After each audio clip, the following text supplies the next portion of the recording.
بسم اللہ الرحمن الرحیم۔ السلام علیکم دوستو، سیرت النبی صلی اللہ علیہ وآلہ وسلم کے سلسلے کی نئی ویڈیو کے ساتھ حاضر ہیں۔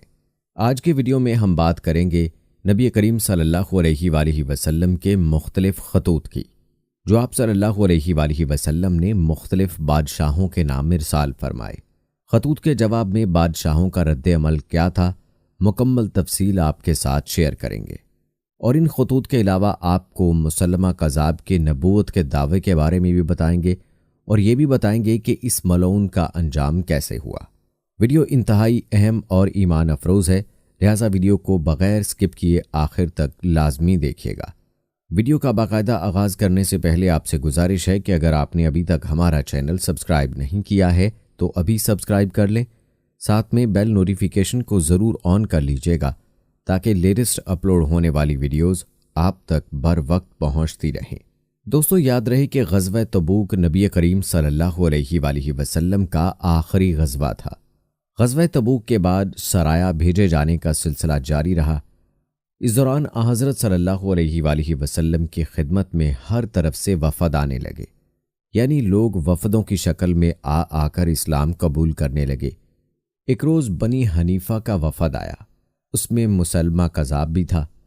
ان لوگوں نے اس شخص کو کپڑوں سے ڈھانپ رکھا تھا۔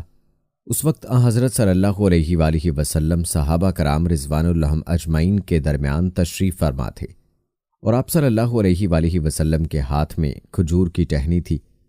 ٹہنی کے سرے پر کچھ پتے بھی تھے۔ مسلمہ نے آپ کے نزدیک آ کر کہا، آپ مجھے اپنی نبوت میں شریک کر لیجئے۔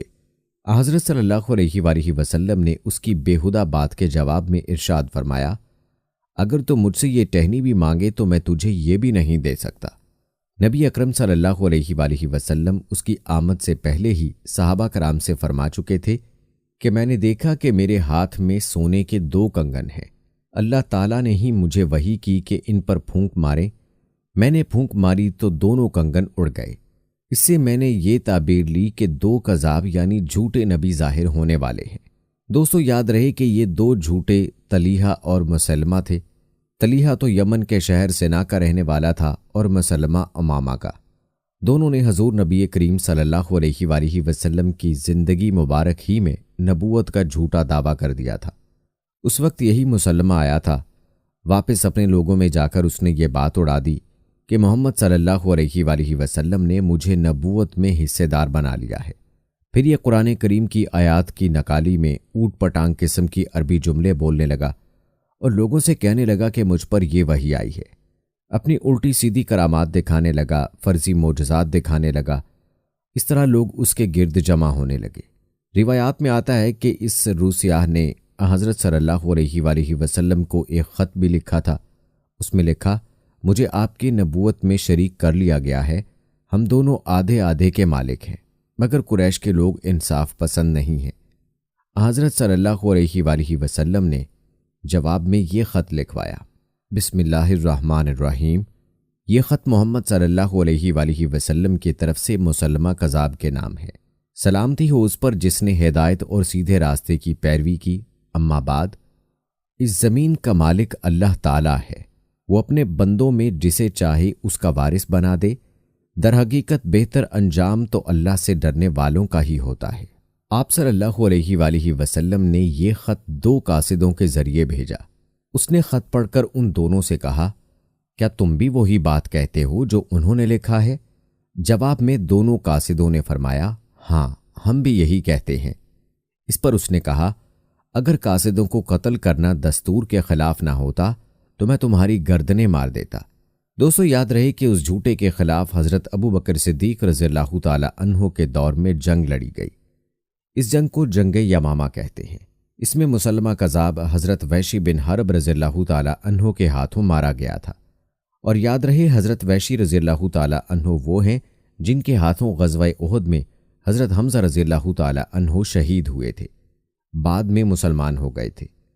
دوستو، غزوات اور سرایا کے علاوہ حضور نبی کریم صلی اللہ علیہ وآلہ وسلم نے دنیا کے بادشاہوں کے نام خطوط لکھوائے اور ان خطوط میں ان بادشاہوں کو اسلام کی دعوت دی۔ روم کے بادشاہ ہرقل کو بھی خط لکھوایا۔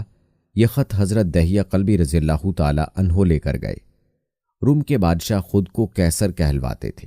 کیسر نے آپ صلی اللہ علیہ وآلہ وسلم کے خط کا احترام کیا، لیکن ایمان لانا اس کے مقدر میں نہیں تھا۔ اسی طرح حضور نبی کریم صلی اللہ علیہ وآلہ وسلم نے ایران کے بادشاہ کسریٰ پرویز کے نام خط لکھوایا۔ یہ خط عبداللہ سہمی رضی اللہ تعالی عنہ لے کر گئے۔ اس نے خط سننے سے پہلے ہی اسے چاک کرنے کا حکم دیا۔ اس کے حکم پر حضور نبی کریم صلی اللہ علیہ وآلہ وسلم کا خط پھاڑ دیا گیا۔ اس نے اپنے دربار سے قاصد کو بھی نکال دیا۔ حضرت عبداللہ بن حذافہ سہمی رضی اللہ تعالی عنہ اپنی سواری پر بیٹھے اور واپس روانہ ہوئے۔ مدینہ منورہ پہنچ کر انہوں نے ساری تفصیل سنا دی۔ یہ سن کر حضرت صلی اللہ علیہ وآلہ وسلم نے ارشاد فرمایا، کسریٰ کی حکومت ٹکڑے ٹکڑے ہو گئی۔ ادھر کسریٰ پرویز نے اپنے یمن کے حاکم کو لکھا، مجھے معلوم ہوا ہے کہ قریش کے ایک شخص نے نبوت کا دعویٰ کیا ہے، تم فوراً اسے گرفتار کر کے میرے پاس بھیج دو۔ یمن کے گورنر بازان نے 2 آدمی بھیج دیے۔ دونوں مدینہ پہنچ کر حضرت صلی اللہ علیہ وآلہ وسلم کی خدمت میں حاضر ہوئے۔ ان کی داڑھیاں منڈی ہوئیں اور مونچھیں بڑی ہوئی تھیں۔ حضرت صلی اللہ علیہ وآلہ وسلم نے ان کے حلیے دیکھ کر فرمایا، تمہارا برا ہو، یہ تم نے اپنے چہرے کیسے بنا رکھے ہیں؟ تمہیں ایسا حلیہ اختیار کرنے کا حکم کس نے دیا؟ جواب میں وہ بولے، ہمارے پروردگار کسریٰ نے۔ حضرت صلی اللہ علیہ وآلہ وسلم نے یہ سن کر ارشاد فرمایا، اب جاؤ اور کل میرے پاس آنا۔ دونوں چلے گئے۔ اس دوران اللہ تعالیٰ نے آپ صلی اللہ علیہ وآلہ وسلم کو وحی کے ذریعے خبر دی کہ اللہ تعالیٰ نے کسریٰ پر اس کے بیٹے کو مسلط کر دیا ہے، وہ فلاں مہینے اور دن اسے قتل کر دے گا۔ اس وحی کے بعد آپ صلی اللہ علیہ وآلہ وسلم نے ان دونوں کو بلایا اور یہ اطلاع انہیں دی۔ ساتھ ہی آپ صلی اللہ علیہ وآلہ وسلم نے بازان کے نام خط لکھوایا کہ اللہ تعالیٰ نے مجھ سے وعدہ فرمایا ہے کہ وہ کسریٰ کو فلاں مہینے اور فلاں دن قتل کر دے گا۔ بازان کو یہ خط ملا تو اس نے سوچا، اگر وہ نبی ہیں تو جیسا انہوں نے لکھا ہے ویسا ہی ہوگا۔ چنانچہ اسی طرح ہوا۔ اس کے بیٹے شرویہ نے اسی دن اسے قتل کر دیا، جس کی پیشین گوئی ہو چکی تھی۔ بازان کو جب یہ اطلاع ملی تو اس نے فوراً حضرت صلی اللہ علیہ وآلہ وسلم کی خدمت میں قاصد بھیجا اور اپنے ساتھیوں کے اسلام قبول کرنے کی اطلاع دی۔ دوستو، روایات بتاتی ہیں کہ حضرت صلی اللہ علیہ وآلہ وسلم نے شاہ حبشہ نجاشی کے نام بھی خط لکھوایا۔ نجاشی کے پاس جب یہ خط پہنچا تو انہوں نے اس مکتوب مبارک کو آنکھوں سے لگایا، تخت سے اتر کر زمین پر آ بیٹھے اور اسلام قبول کیا۔ پھر ہاتھی دانت کی صندوقچی منگوا کر حضور اکرم صلی اللہ علیہ وآلہ وسلم کا خط مبارک اس میں ادب سے رکھا۔ اس خط کے ساتھ آپ صلی اللہ علیہ وآلہ وسلم نے ان کے نام ایک دوسرا خط بھی لکھوایا۔ اس میں آپ صلی اللہ علیہ وآلہ وسلم نے لکھوایا کہ نجاشی حضرت حبیبہ رضی اللہ تعالی عنہا سے حضرت صلی اللہ علیہ وآلہ وسلم کا نکاح کر دیں۔ نجاشی نے اس خط کو بھی چوما، آنکھوں سے لگایا اور حکم کی تعمیل کی اور حضرت حبیبہ رضی اللہ تعالی عنہا سے حضرت صلی اللہ علیہ وآلہ وسلم کا نکاح پڑھایا۔ کہتے ہیں یہ دونوں خط حضرت عمر بن امیہ زمری رضی اللہ تعالی عنہ لے کر گئے تھے۔ دوستو، یہاں آپ کو مسلمہ کذاب کے انجام کے بارے میں بتاتے ہیں۔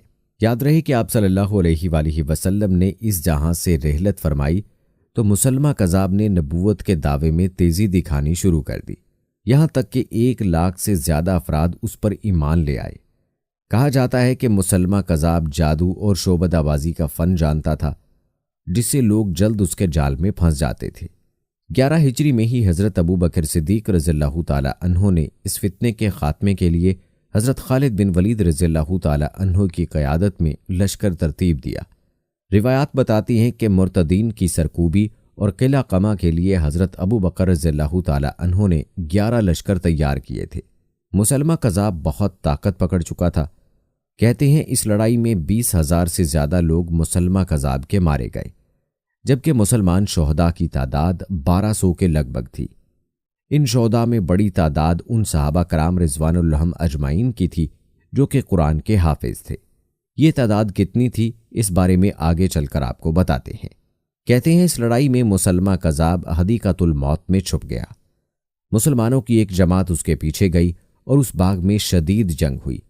حضرت حمزہ رضی اللہ تعالی عنہ کے قاتل حضرت ویشی جو کہ اسلام قبول کر چکے تھے نے مسلمہ کذاب پر حربہ پھینکا، جو اس کے سینے میں اتر گیا اور پشت کی طرف سے نکل گیا۔ ایک انصاری مرد نے اسے تلوار مار کر موت کے گھاٹ اتار دیا۔ دوستو، مسلمہ کذاب کی بیوی سجا، جو کہ خود نبوت کی دعوے دار تھی، وہ بھاگ کر بصرہ میں چھپ گئی اور روپوشی کے عالم میں کچھ دنوں بعد مر گئی۔ اس طرح مسلمہ کذاب کے فتنے کا ہمیشہ کے لیے خاتمہ ہو گیا۔ اسی طرح حضرت ابو بکر رضی اللہ تعالی عنہ نے اسود انسی کے فتنے کا خاتمہ اور طلیحہ بن خویلد کی بھی سرکوبی کی۔ دوستو، آپ کو بتاتے چلیں کہ مسلمہ کذاب سے مسلمانوں کو یہ جنگ یمامہ کے مقام پر لڑی گئی، جس کا دوسرا نام اقربا ہے۔ اس مناسبت سے اس جنگ کا نام مارکۃ الیملا کے علاوہ مارکۃ الاقربا بھی ہے، یعنی جنگ یمامہ اور جنگ اقربا۔ روایات میں آتا ہے مسلمہ کذاب کے ساتھ عرب کے سخت ترین جنگجو قبائل تھے، جن میں سے بہت سے قبائل حمیت کی بنیاد پر اس کا ساتھ دے رہے تھے۔ چنانچہ شدید جنگ کے بعد مسلمانوں کو فتح نصیب ہوئی اور کبار صحابہ کرام بلکہ بہت سے حفاظ کرام صحابہ کرام رضی اللہ تعالی عنہم اس جنگ میں شہید ہوئے۔ جہاں تک بات ہے حفاظ صحابہ کی تعداد کی، تو صحیح بخاری کی روایت کے مطابق حفاظ صحابہ کرام کی تعداد 70 بتائی جاتی ہے۔ دوستو، جیسا کہ پہلے ذکر ہوا کہ جنگ کے آخری مراحل میں مسلمہ کذاب اور اس کے لشکر نے اپنے مشہور و محفوظ باغ میں پناہ لی تھی اور اسی باغ میں کثرت سے اموات ہوئیں۔ اسی مناسبت سے اس دن کی لڑائی کو مارکۃ الحدیقۃ الموت یعنی موت کے باغ کی جنگ بھی کہا جاتا ہے۔ دوستو، مسلمہ کے انجام کا تذکرہ یہاں پر ضمناً کیا گیا ہے، جو کہ آپ صلی اللہ علیہ وآلہ وسلم کی حیات مبارکہ کے بعد کا واقعہ ہے۔ البتہ ہم اپنی اگلی ویڈیو میں نبی کریم صلی اللہ علیہ وآلہ وسلم کی آخری حج یعنی حجۃ الوداع کا تذکرہ کریں گے، جو کہ سیرت النبی کے سلسلے کی نہایت اہم ویڈیو ہوگی۔ لہٰذا آپ نے ہماری آنے والی ویڈیو کو کسی صورت مس نہیں کرنا اور اس کو بھی آپ نے مکمل دیکھنا ہے۔ دوستو، یہ ویڈیو تقریباً سیرت النبی صلی اللہ علیہ وآلہ وسلم کے سلسلے کی آخری ویڈیوز ہیں اور اس سلسلے کی شروع سے آخر تک تقریباً 90 ویڈیوز بنتی ہیں، جن میں نبی کریم صلی اللہ علیہ وآلہ وسلم کی مکمل زندگی پر روشنی ڈالی گئی ہے۔ ہر مسلمان کو چاہیے کہ وقت نکال کر یہ پورا سلسلہ ملاحظہ کرے، آپ کو بہت فائدہ ہوگا اور صدقہ جاریہ کی نیت سے سیرت النبی صلی اللہ علیہ وآلہ وسلم کے سلسلے کی ان ویڈیوز کو زیادہ سے زیادہ شیئر بھی کریں۔ جتنے لوگ انہیں دیکھ کر سیرت پر عمل پیرا ہوں گے تو آپ بھی ثواب میں شریک ہوں گے انشاءاللہ۔ یہ تھی ہماری آج کی ویڈیو، امید ہے کہ آپ کو بہت پسند آئی ہوگی۔ اس ویڈیو کے متعلق اپنی رائے کا اظہار بھی کمنٹ باکس میں ضرور کیجیے گا۔ ملتے ہیں اگلی ویڈیو میں، تب تک کے لیے اللہ حافظ۔